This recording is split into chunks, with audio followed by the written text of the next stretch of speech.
السلام علیکم ورحمۃ اللہ وبرکاتہ۔ یہ ایک نام ہے جس کے بارے میں بہت سارے دوستوں نے پوچھا ہے، لائبہ نام۔ یہ حمزہ کے ساتھ یا لاعبہ عین کے ساتھ اس نام کے بارے میں دوستوں نے پوچھا ہے کہ کیا یہ نام رکھنا درست ہے، لائبہ یا لاعبہ۔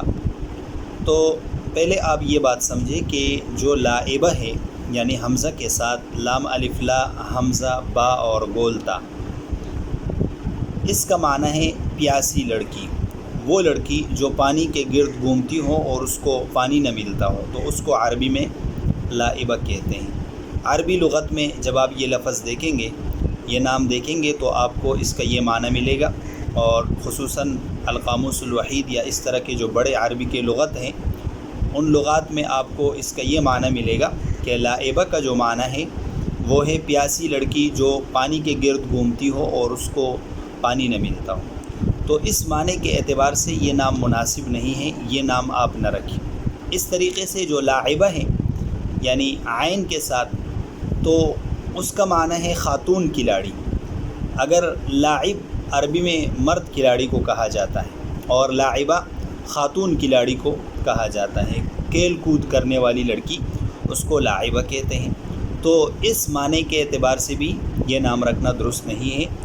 تو لائبہ چاہے حمزہ کے ساتھ ہو یا لاعبہ عین کے ساتھ ہو، یہ نام رکھنا مناسب نہیں ہے۔ اس نام کا جو معنی ہے وہ بہتر نہیں ہے۔ بہتر یہ ہے کہ آپ صحابیات کے ناموں میں سے کوئی نام بچی کے لیے رکھ دیں، اور صحابیات کے وہ نام جن ناموں کو آپ صلی اللہ علیہ وسلم نے تبدیل نہیں کیا ہے، یہ اس طرف اشارہ ہے کہ یہ نام درست ہیں اور وہ نام آپ رکھ سکتے ہیں، وہ نام بابرکت بھی ہوتے ہیں۔ بچیوں کے لیے آپ صحابیات کے ناموں میں سے کوئی نام رکھیں۔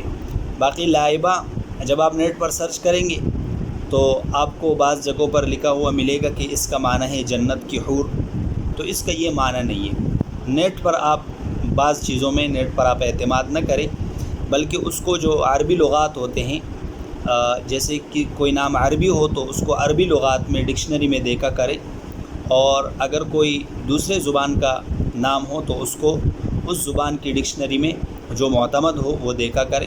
تو نیٹ پر اس کا جو معنی لکھا ہے کہ یہ جنت کے ایک حور کا نام ہے، یہ معنی درست نہیں ہے۔ اور اس طریقے سے جو بعض روایات میں آتا ہے وہ لعبہ ہے یا لعبہ، یہ ایک حور کا نام آیا ہے بعض روایات میں۔ تو یہ جو نام ہے لائبہ یا لاعبہ، یہ نام اس کا معنی درست نہیں ہے، لہٰذا آپ بچی کے لیے کوئی بہتر نام جو صحابیات کے ناموں میں سے کوئی نام ہو وہ رکھیں، اور یہ نام نہ رکھیں تو یہ بہتر ہے۔